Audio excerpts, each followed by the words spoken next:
Good afternoon. Oh, good evening, everybody. Good evening. Welcome back. I'll tell you what, it's I've had about 2 or 3 months off, and I feel better for it. I felt shattered. Anyway, hello, Mark. How are you? Hello, Steve. I'm all right. How are you? I'm all right. I'm all right. Long time no hear. Long time no see. No time, no here. Don't worry. Yes, there you go. Anyway, how are you, Mark? I'm fine. I'm fine. Everything's okay. Okay, brilliant. Any news about the big day yet? About the wedding and stuff? No, nothing to share yet. Nothing to share. Just been too busy with life, really. Right, too busy with life. There you go. Nice to have Mark back anyway. Thank you so much. Don't forget, it's all new here now, all changed. So if you want to chat straight away, let us know. And if you've got any messages for any of us, we will get back to you and tell you. You can ask any questions you want, but in reason, So don't ask me how much I got in the bank because I won't tell you. It'll probably be around about like a penny. No, I'm only joking. I'm only joking. Anyway, nice to be back. I started yesterday, and it's really good to come back. So, Mark, how was Christmas? Oh God, that's a while ago now. It was a nice Christmas actually. I didn't have COVID last year. I had it the year before, so it was nice to have a normal Christmas and to and to enjoy it with people, not be self-isolating on my own. So yeah, nice. What about you? What were your Christmas like? Well, it was really good. It was really good. It's just me and my beautiful wife, Michelle, and most of the Christmas we were trying to get Santa down the chimney, but we couldn't. Oh dear, right. Yes, it got stuck. He got stuck with his wig. But anyway, I hear that he's quite famous now, and yes, he's doing quite well for himself. Good on him. Good on him. Well done. And he'd be on Phantom of the Opera in a minute, wouldn't he? Anyway, what I want to talk about tonight actually is kind of like, do you ever kind of like get in a mood for no reason at all? Yeah, I do. Sometimes I get a little bit frustrated, really, and I can never point my finger to say it's because of that or it's because of that. It's just sometimes it's an inner feeling that I've got that just I react very badly to. Yeah. I think that's the thing with depression, you see, because people seem to think that you're depressed because you've got no home, you've got no money, you've got no partner, you've not got this. But sometimes depression, or in most cases depression, is usually, it's all to do with the imbalance of the chemicals in the brain, which, steer you towards well-being. And if that is for some reason or for whatever reason out of kilter, then you are going to feel you're going to have an off day, and sometimes won't be a reason for it. It's because of what's going on up there. Yeah, mentally, yeah. It's and that's what it's all about, isn't it? Because sometimes just one click and it can really put you off, off your day, can it? It can. Yeah. It's and that's the worst kind of depression, really, because there's nothing you can't use any cognitive behavior therapy techniques with that, because what are you talking yourself out of? Because sometimes with that, you're encouraged to look at a certain situation that you might be in or something that's happening, and you try to rationalize it and say, well, actually that might not happen. I feel safe. But when it's something that's profound and you don't know why, it's you can sometimes feel a bit blindfolded by it, I suppose. But I do occasionally feel that way. Yeah, because when when things are not going your way, or sometimes, or and all of a sudden you're having a bad day, and all of a sudden, you know, it click goes into depression. That's it. You're finished for the rest of the day. Yeah.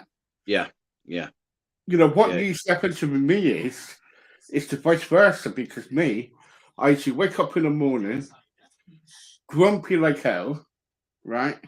Mm. Then in the evening, I'm kind of like joking, messing about, whatever. I come Yeah, alive. You get what I'm trying to say? yeah. You come round. Yeah, yeah. I usually for me, when I have these profound depression periods, it's normally first thing in the morning, and I sometimes wonder if I've had some sort of a bad dream that I can't remember, and it's just set me up for the day. If you know what I mean. I don't know. It's a strange one, really. It's very, very strange. Yeah. But there you go. How do you deal with that then when you're really in a state of a mood, and especially if you're with your partner? How does that? Do you kind of like say that I'm going to go out somewhere, or do you just Um, stay there, be in a mood? no, it doesn't happen as often as it used to do, but it does still happen. And usually I'll say, I just don't feel good today. I don't feel right. I feel like something's wrong, and I don't know what it is. Hmm. And the response I usually get is it something that I done. that I've done, or is it something that's Yeah, yeah. that's and it's like no, I really don't know what it is. Hmm. And all you can do is verbalize how just say I might be a bit quiet today, because that is usually the sign that things aren't 100% right with me. I just shut down. I just go completely quiet, and I Yeah. don't want to bother with anything really. But that's it. Fortunately, at the moment, those days are very, very few and far between, and there's nothing happening in my life that would trigger that off. That sense of empty despair. But I know what that feels like, and sometimes it's there, and it's horrible. It just niggles, doesn't it?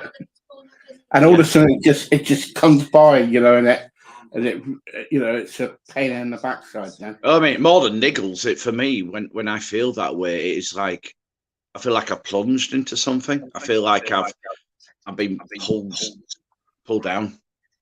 Mm. So Is that from your? Is that from your kind of thoughts and feelings, or is it from somebody else's thoughts and feelings?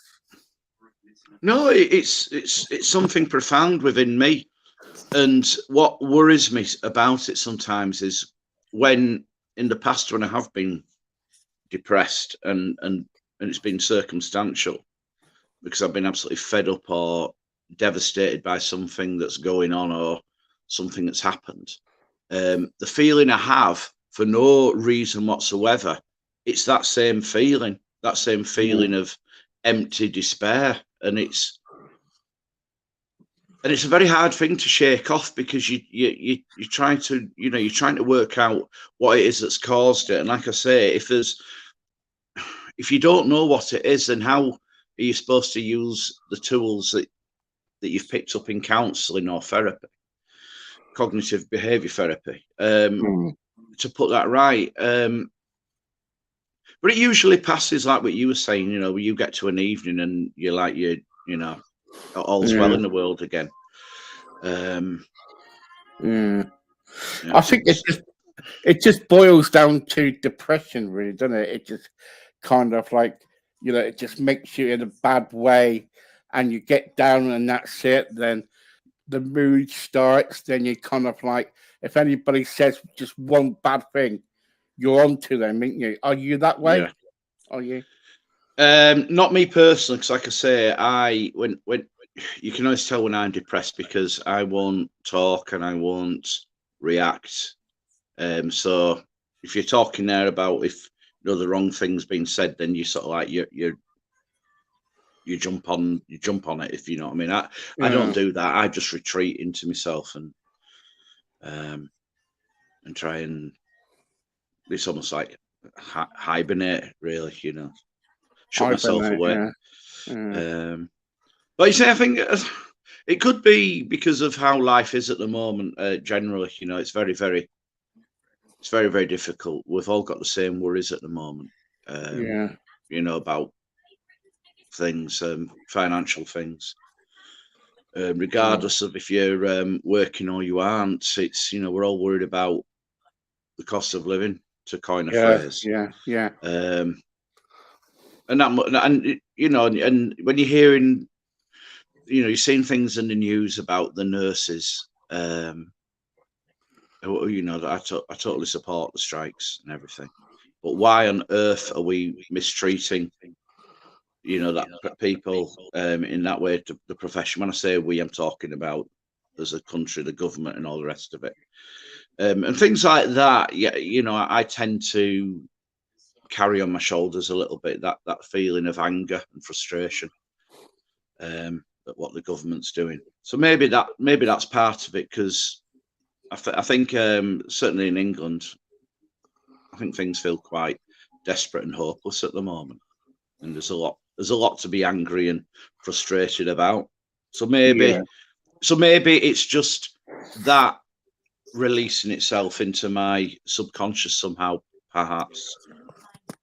Yeah. What do you think about the kind of like, you know, the crisis at the moment that we are in? Because for you, you know, we've always talked about this, about your work and what you do as a singer and everything. But, you know, at the moment, what do you think about this crisis that we're in? Oh,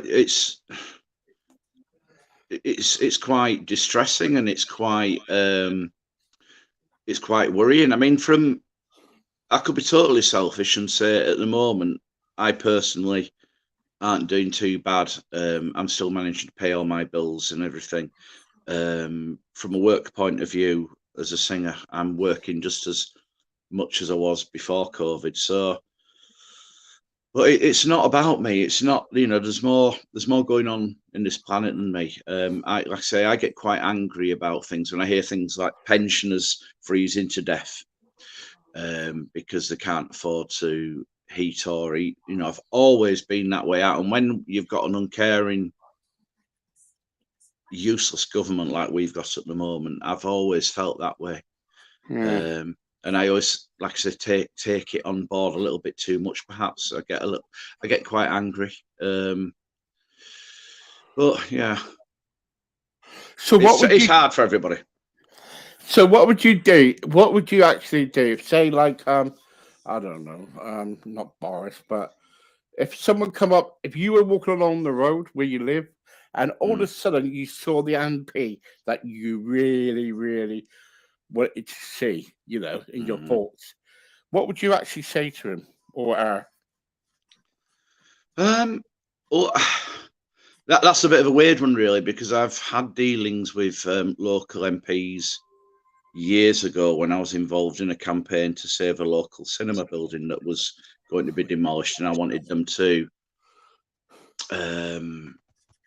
you know, take on board what I was saying and represent my views. What I find with MPs is that they're quite, they just pay lip service, really. Yeah. It's you know, sometimes just voicing how you feel to an MP, it doesn't really get you anywhere. I don't think, because at the end of the day, that, you know, if I was going to be voicing off how I feel to an MP, it'd be a Labour MP. I certainly wouldn't do it to a Conservative MP. And there aren't the only Conservative MP in Bradford, anyway, where I live, is over in Shipley. So I wouldn't come into contact with a Conservative MP anyway. But what could my MP do? Because this government does not listen to anybody. No. They don't even listen to themselves, really. You know. Yeah.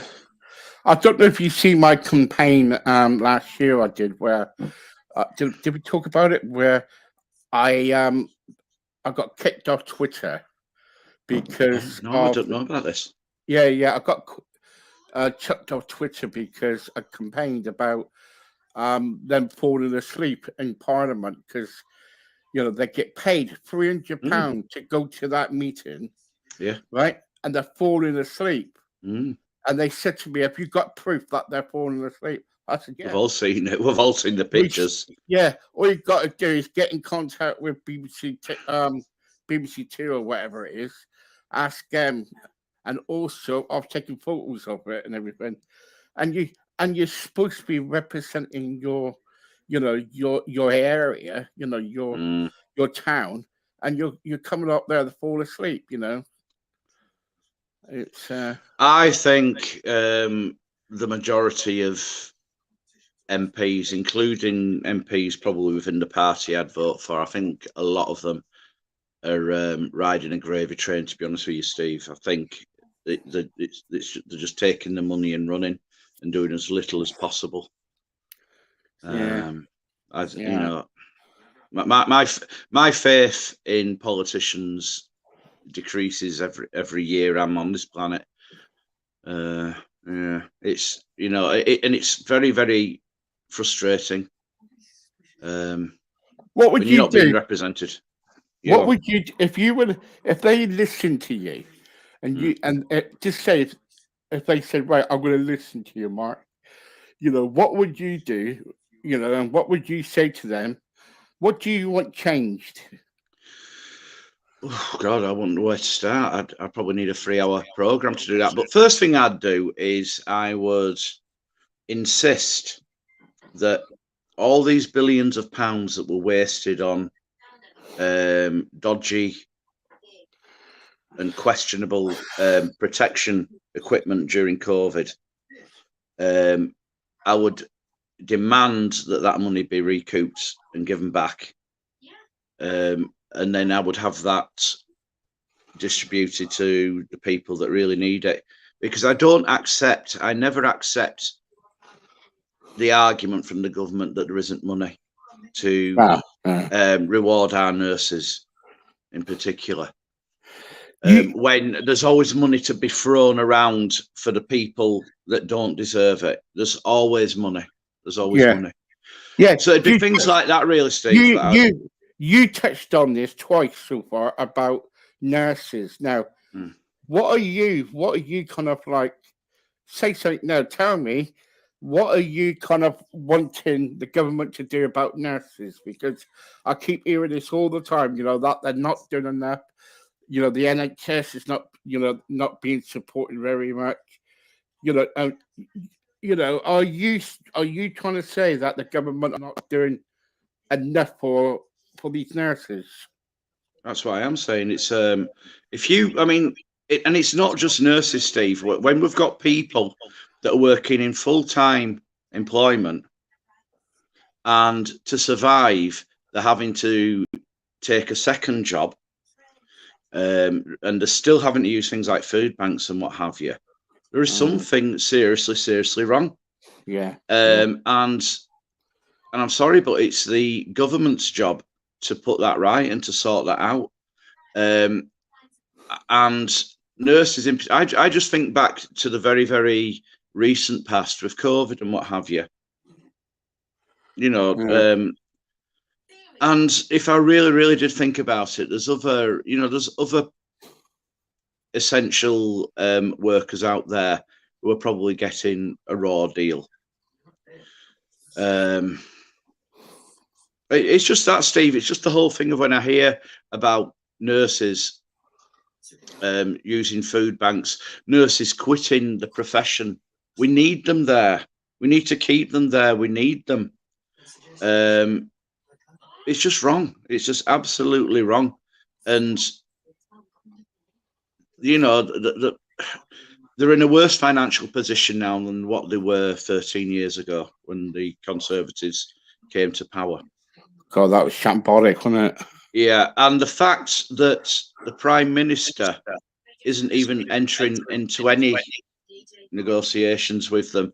He seems to think that he's if he takes the Margaret Thatcher route, like what she did with the unions, the miners and all the rest of it, that But it's not. This isn't going to work because I think it's a step too far. By and large, we need a health service, and we need nurses, and we need people. We need to be looked after. But how can we expect that when the people we want to look after us are being shortchanged in every way?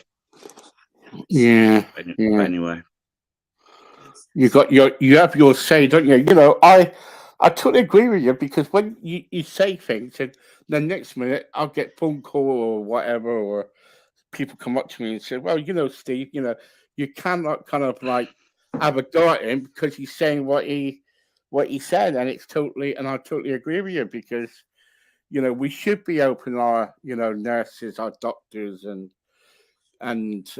everybody who's been open us. You know, they were promised a medal or something, weren't they? The nurses.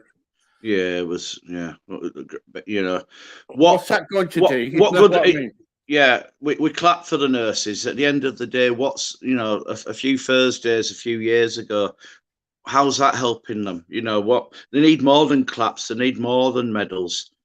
See, another thing that's annoying me at the moment about the government, apparently, a call out to the pensioners was made for them to come back into and to work. We supposedly made a promise to these pensioners decades ago that they'd be looked after, and I think it's absolutely shocking how we're treating pensioners these days. Yeah. When I see somebody who I know retired 8 years ago and had worked hard all their lives, and then the next time I see them, they're sat at a checkout in Asda. It's like, what are you doing? I have to top up my pension because I can't survive. It's like, what? What? Again, what on earth is going wrong? That makes me sick. It's bad, isn't it? Yeah. It's, and the trouble is, I don't know if they've done it yet. About the TV license, about the pensioners got to pay for the TV license. Yeah, I heard that was on the horizon as well. Why? They, some of them been in there. Some of them's been in the forces. They kind of like they've gone to war for us, and we treat them like shite, don't we? Really? Yeah. And on a more worrying level, you can put your blinkers on and say, "Oh well, it doesn't concern me because I'm still some way off from being a pensioner. It's got nothing to do with me. That's their pet." But you're supposed to have something to look forward to at the end of your working life. 20, 30 years ago, it was you were going to retire at 65 and you were going to enjoy your retirement. God above, imagine that, Steve, if what we had on the horizon was working till you're 80. My God. Look what they did to the women, the women pension. They put that up, didn't they? They changed the age on that, didn't they? I think it was 2 years. They put 2 years on top of it. That's right. Yeah. Under the thing that people are living longer these days. Well, great, fantastic. That's wonderful. But we're not put on this planet to work all your life. Surely. You've got to have some time for yourself. And, you come to a point where the human body at the age of 65, it slows down to a certain degree. You can't do what you used to do when you were 30, 40, or even 50. It's just mad. It's not right. Anyway, so how's your gigs getting on? How's your, They're going okay. Yeah, they got like I say, I'm just as busy really now as what I was before COVID. So, I think all of us as singers, the entertainers, we've all come through to the other side. Those of us who were stuck with it anyway. So yeah, you can't complain. All's good. And the family okay? Family's fine. You see, this is what, going back to the start of the show, if I was to walk to a large table and put my life on it, my work, my family, my whatever, why on earth am I having these periods where I'm feeling lost and empty and despairing? You know, what's wrong? You know, what's wrong with me? So and it's that I get troubled by, and it's that I get quite upset by. But yeah, no, I've got nothing to. Everybody's healthy, everybody's well, nobody's in pain, nobody's suffering. Yeah. Me eldest son, who is 14 in a couple of months, is now taller than me, which is quite a strange thing, really. So kids grow up so fast, and some of mine grow up so tall. Gosh, it'd be your bodyguard in a minute if you watch it. Yeah. It's going to be a 6 footer, and make no mistake about that. I think it's going to be about 6'2" or 3" by the looks of it. Just shooting up. God, at least he'd be able to change the light bulb for you, wouldn't he? Yeah. But you see, I live in a very old cottage, and it's got a stone above the door that says 1812. So that's when it was built. And back in those days, Steve, people were a lot smaller, shorter. And I can stand in my living room and put my palm of my hand on my ceiling. You know, it's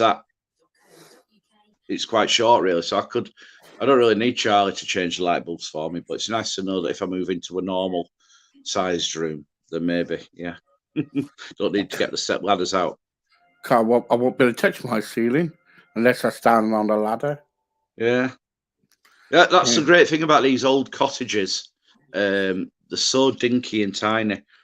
There's a place in Bradford called Thornton, which is a few miles from where I live. Is that where they make the chocolate? No, we don't make. No, it's a different Thornton. But there's some old. Let me get this right now. 19th century cottages there, and when you see the front doors, they've had to reconfigure, put steps down to the front doors from the pavement. Because honestly, the time, God knows how big people, tall people were back then. But might be just a Bradford thing, Steve. They might just be, they used to crawl. They used to crawl through the door. Yeah, you have to crawl through the door now if you live in one of those old places. But yeah, it's a strange thing. Gosh. Right, okay. Thank you, Mark. Thanks very much for joining me. Okay, tonight. Mate. Good. It's good to see you again. Yes. Sorry it kept too long, but I needed some time away. Really did. Yeah, you do. You sometimes need to have time away. Have you won any meat raffles recently, Steve? Yeah. What was on it? Tell me what was on it. Kidneys. A sausage. Sausage steak. You name it, we had it. We had and a wig. And a wig. Yeah, I looked in the bag, and all of a sudden it sprung out to me. It said, "Oh, I've been on this morning." And I've been shaking all about, man. It's going on. It's going on. Britain's Got Talent, isn't it? Or is Amanda Holden backing him now or something? Is that what? I heard that right? Yeah, but the trouble is, it won't last. I don't know. I don't follow him now. I follow him much, but I just hope that he makes his fame now because, yeah, good for him. Some people last for 5 minutes, and that's it. If he's going to Britain's Got Talent, I could ask my friend Paul to go into the dressing room and nick his wig. That'd be a good little stunt to pull. Yeah. Yeah. Did you see it the other day when he was at the train station? Yeah. It was. Can you imagine if it fell off and it landed on the train and it's going to Hull? And he's chasing after it. I think if it landed on the track, the train would skid. I think it'd go faster. It'd be an Intercity 250. It'd go to Hull in 3 seconds flat. But it'd have all oil and grease and everything in the fibres when he finally did retrieve it. I'm sure he's got about 2 or 3. He will have now. Yeah. No, good. On the seriously not real good for him. Yeah, and I know he went to the DIY shop the other day and bought a mop because he said that if he's lost his air things that he could use a mop. Yeah, he needs a replacement. Yeah, Bob Marley on the way. Yeah, yeah. Anyway, right, I should let you go. Anyway, folks, thank you very much, and Mark, thank you, and see you later on. Thank you. Yeah, you will. All right, mate. Bye bye. See you later. Bye.